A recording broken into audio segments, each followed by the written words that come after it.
Punjab assembly के इजलास की सुप्रीम कोर्ट में गूंज लगता है। आज भी वजीर आला का इलेक्शन नहीं हो सकेगा। डिप्टी स्पीकर ने आज शाम इजलास बुलाया था। असेंबली का अमला डिप्टी स्पीकर का हुक्म नहीं मान रहा। नून लीग के वकील आजम नसीर तारड़ ने मामला बेंच के सामने उठा दिया। कोशिश है कि मुकदमा निपटाया जाए, सियासी तौर पर मसले को हल करने की कोशिश करें। चीफ जस्टिस के रिमार्क्स। पंजाब असेंबली का इजलास होगा या नहीं, स्पीकर और डिप्टी स्पीकर आमने सामने। डिप्टी स्पीकर ने गुज़श्ता रात आज इजलास तलब करने का नोटिफिकेशन जारी किया। कहते हैं कि असेंबली इजलास आज होगा। वज़ीर आला के लिए वोटिंग भी आज ही होगी।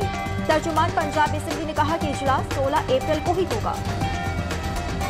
पंजाब का तख्त किसका मुत्तहिदा ऑपोजिशन के उम्मीदवार हमजा शहबाज और हुकूमती इत्तेहादियों के उम्मीदवार परवेज इलाही में मुकाबला। ऑपोजिशन इत्तेहाद का नंबर पूरे होने का दावा। अरकान लाहौर के होटल में कयाम पजीर। मुनहरिफ अरकान वापस ना आए तो जीत नहीं सकते। परवेज इलाही ने इमरान खान को साफ साफ कह दिया। इमरान खान ने कहा कि जरूरत पड़ी तो कानूनी रास्ता निकालकर पंजाब असेंबली भी तहलील कर देंगे। जराई का दावा। और उसके ऊपर ये हुआ है, यार बात करने दो ना, बात करने दो ना। नहीं होगा। स्टेटमेंट ऑफ पहले मैं बात करूंगा फिर करेंगे, पहले मैं करूंगा फिर होगा। यार मैं करूंगा पहले बात करेगा। अच्छा चले फिर आप कर। अच्छा जी, स्टेटमेंट ऑफ फैक्ट्स पहले हाल स्टेटमेंट ऑफ फैक्ट्स आपने जमा कराई है। ये किराए पे आते हैं लोग इस तरह के। स्टेटमेंट ऑफ फैक्ट्स जो है वो हमने किया है और हमने ये बात की है।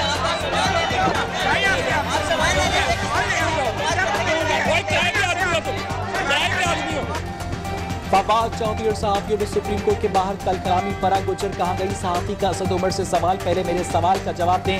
सहाफी के फवाद चौधरी से इसरार पर बदमज़गी हुई। सहाफियों का मीडिया टॉक का बॉयकॉट। कौमी असेंबली की तहलील के 90 रोज के अंदर इलेक्शन कराने के लिए तारीख दें। ईवानी सदर की जानिब से इलेक्शन कमीशन को आम इलेक्शन के इनकाद के हवाले से खत। कहा आइन के तहत सदर इलेक्शन कराने की तारीख मुकर्रर करेंगे। इलेक्शन एक्ट 2017 के तहत इलेक्शन कमीशन से मुशावरत जरूरी है। सिक्योरिटी इस्टेब्लिशमेंट है, मैं उनको ये कहना चाहती हूँ कि आप आइए और इस बात में आप कौम को वजाहत दें। सुप्रीम कोर्ट में दरखास्त गुजार पाकिस्तान का आइन है, जिसके ऊपर इमरान खान ने अपनी चंद दिन की हुकूमत बचाने के लिए खुदकुश हमला किया। वो एक संगीन जुर्म है। आइन में उसकी सजा वाजे है, वो है आर्टिकल 6।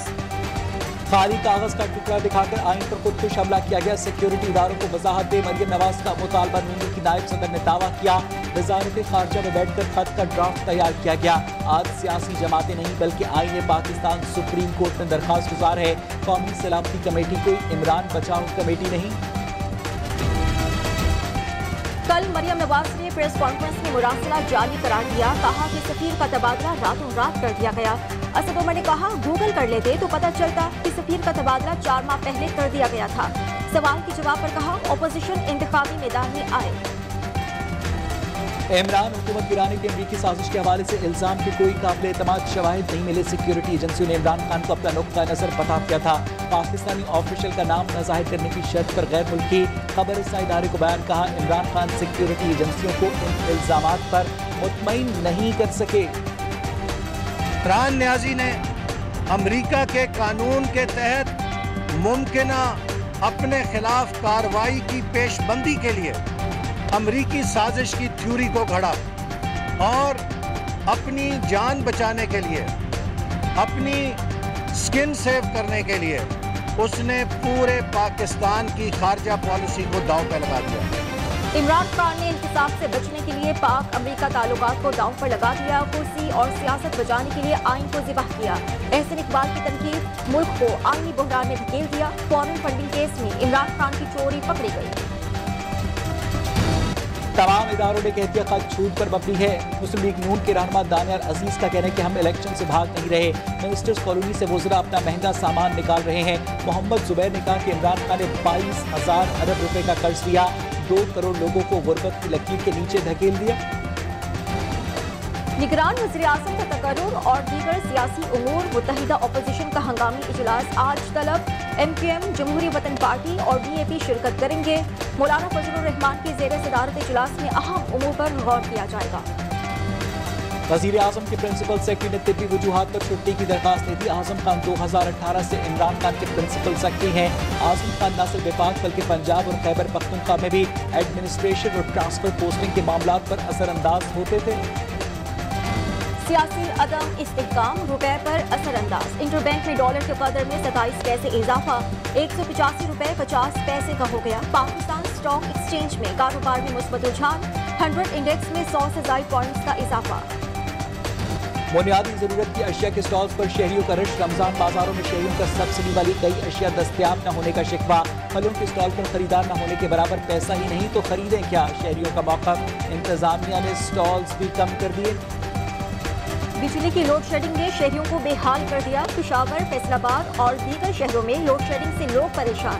सहरी और इफ्तारी के औकात में बिजली की बंदिश से शहरियों को मुश्किलात का सामना। तनख्वाह और अलाउंसेस में इजाफे का मुतालबा वापस। बलूचिस्तान में 5 माह बाद अस्पतालों की ओपीडीज खुल गई, यानी डॉक्टर्स की हड़ताल के बायस सरकारी अस्पतालों के आउटडोर वार्ड्स बंद थे। नौशहर और फिरोज में धमाके से मुतासर रेलवे ट्रैक का हाल। कराची और लाहौर के दरमियान रेलवे ट्रैफिक चल पड़ी। रात गए ईंधन के करीब धमाके से ट्रैक का कुछ हिस्सा तबाह हुआ था। कराची में आज समंदरी हवाएं बंद रहने से गर्मी बढ़ने का इम्कान। मुल्क के दीगर हिस्सों में मौसम गर्म और खुश रहेगा। सिंध बलूचिस्तान के बाज़ इलाकों में पारा 44 तक जा सकता है, महकमा मौसमियात के मुताबिक। पाकिस्तान में कोरोना कमजोर पड़ने लगा। मुसलसल तीसरे रोज कोई हलाकत रिपोर्ट नहीं हुई। 24 घंटों में 148 नए केसेस रिपोर्ट हुए। 26,413 कोरोना टेस्ट किए गए।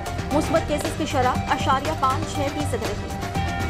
बरतानिया में कोरोना वायरस के नए वेरिएंट ओमिक्रॉन XE का हमला वायरस की दीगर अक़साम के मुकाबले में 10% तेजी से फैलने लगा। मुख्तलिफ शहरों में अब तक 640 केसेस रिपोर्ट।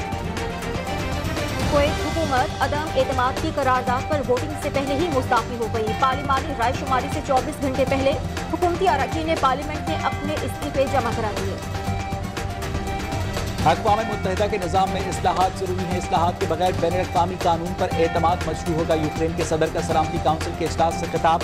अक़वाम मुत्तहिदा के सेक्रेटरी जनरल एंटोनियो गुतरेस ने कहा कि यूक्रेन जंग नौइयत और नताइज की वजह से आलमी निज़ाम के लिए बड़ा चैलेंज है।